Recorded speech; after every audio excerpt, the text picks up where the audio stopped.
Result അറിഞ്ഞിട്ട് വേണം നമുക്ക് തെരുവോരങ്ങളിലൂടെ വിജയാഹ്ലാദ പ്രകടനങ്ങൾ നടത്താൻ. എന്നാൽ എന്റെ പ്രിയപ്പെട്ട മനുഷ്യരെ, നമ്മുടെ വിജയാഹ്ലാദ പ്രകടനങ്ങളിൽ നമ്മൾ നടത്തേണ്ടത് ഏതാനും മണിക്കൂറുകൾ നീണ്ടു നിൽക്കുന്ന, ഏതെങ്കിലും ദിവസം നീണ്ടു നിൽക്കുന്ന തെരുവോരങ്ങളിലൂടെയല്ല നമ്മുടെ വിജയാഹ്ലാദ പ്രകടനങ്ങൾ നമ്മൾ നടത്തേണ്ടത്. മറിച്ച് ഓരോ സ്ഥാനാർത്ഥിയും വിജയാഹ്ലാദ പ്രകടനങ്ങൾ നടത്തേണ്ടത് തനിക്ക് വോട്ട് ചെയ്ത ഓരോ വോട്ടറുടെയും ഹൃദയത്തിന്റെ ഉള്ളിലാണ്. അടുത്ത 5 വർഷത്തോളം നീണ്ടു നിൽക്കുന്ന പ്രവർത്തനങ്ങളിൽ ആ വോട്ടർ തൃപ്തിപ്പെടുത്താനുള്ളതായിരിക്കണം ഓരോ വിജയാഹ്ലാദ പ്രവർത്തനവും. റിസൾട്ട് അറിഞ്ഞു കഴിഞ്ഞാൽ ഏത് നിറത്തിലുള്ള ലഡുവാണ് കൊടുക്കേണ്ടത് എന്ന് പോലും ഓർഡർ ചെയ്ത് വെച്ചിരിക്കുകയാണ് നമ്മൾ. നമ്മുടെ വിജയാഹ്ലാദ പ്രകടനങ്ങൾക്കെല്ലാത്തിന്റെയും അപ്പുറത്തുള്ളത് മനുഷ്യത്വം എന്ന് പറയുന്ന ഒന്നുണ്ട്. മാനുഷിക ബന്ധങ്ങൾക്കപ്പുറത്തല്ല ഒരു വിജയാഹ്ലാദ പ്രകടനവും എന്ന് നമ്മൾ മനസ്സിലാക്കണം. അതുകൊണ്ട് വിജയാഹ്ലാദ പ്രകടനങ്ങൾ നടത്തുന്ന സമയത്ത് അതീവ സൂക്ഷ്മത പാലിക്കണം. ഓരോ ഇലക്ഷൻ കാലം കഴിയുന്ന സമയത്തും പറയുന്ന വാക്കുകളെ കൊണ്ട് മിണ്ടാത്ത എത്ര കുടുംബങ്ങളുണ്ട്, അങ്ങനെ തെറ്റിപ്പോയ എത്ര ജ്യേഷ്ഠാനുജന്മാരുണ്ട്, അധികാരത്തിന് വേണ്ടി ഏതോ രാഷ്ട്രീയ പാർട്ടിക്ക് വേണ്ടി തെറ്റിപ്പോയ എത്ര ആളുകളുണ്ട്.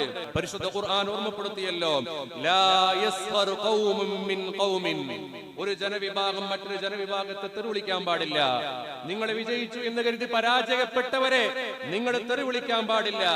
അസാ അൻ യകൂനു ഖൈറൻ മിൻഹും, ശരിയാണ്, നിങ്ങളാണ് വിജയിച്ചത്, പരാജയപ്പെട്ടവരെക്കാൾ നിങ്ങൾക്കാണ് ആധിപത്യമുള്ളത്, ശരി തന്നെയാണ് എന്ന് കരുതി നിങ്ങൾ ഒരാളെയും ചീത്ത വിളിക്കാൻ പാടില്ല, നിങ്ങൾ ഒരാളെയും കളിയാക്കാൻ പാടില്ല എന്ന് പരിശുദ്ധ ഖുർആൻ ഓർമ്മപ്പെടുത്തുകയാണ്. നിങ്ങൾ വിജയിച്ചവരാണ്, നിങ്ങളുടെ കയ്യിൽ അധികാരമുണ്ട്.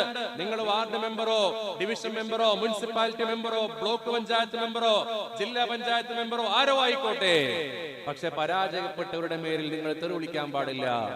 നിങ്ങളുടെ പാർട്ടി വിജയിച്ചു എന്ന് പേര് കരുതി നിങ്ങൾ തെറിവിളിക്കാൻ പാടില്ല.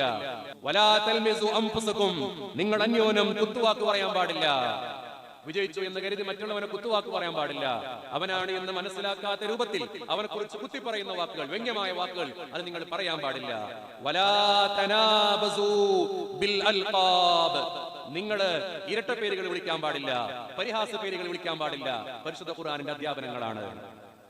ഇലക്ഷൻ പാട്ടുകളിലും ഇലക്ഷന്റെ ഉച്ചഭാഷണിൽ നിന്ന് പുറത്തേക്ക് വരുന്ന വാചകത്തിലൊക്കെ ഈ രൂപത്തിലുള്ള തെറിവാക്കുകളുണ്ടെങ്കിൽ, പരിഹാസവാക്കുകളുണ്ടെങ്കിൽ, ഇരട്ട പേരുകളുണ്ടെങ്കിൽ, കളിയാക്കുന്ന വാക്കുകളുണ്ടെങ്കിൽ അതൊന്നും ചെയ്യാൻ പാടില്ല എന്ന് പരിശുദ്ധ ഖുർആനിന്റെ അധ്യാപനമാണ്. കൂട്ടത്തിൽ ഒരു കാര്യം കൂടി ഓർമ്മപ്പെടുത്തട്ടെ, വിജയിച്ചു എന്നത് ആഘോഷിക്കാനുള്ള ഒരു കാരണമല്ല, മറിച്ച് പേടിക്കാനുള്ള ഒരു കാരണമാണ് എന്ന് മനസ്സിലാക്കണം.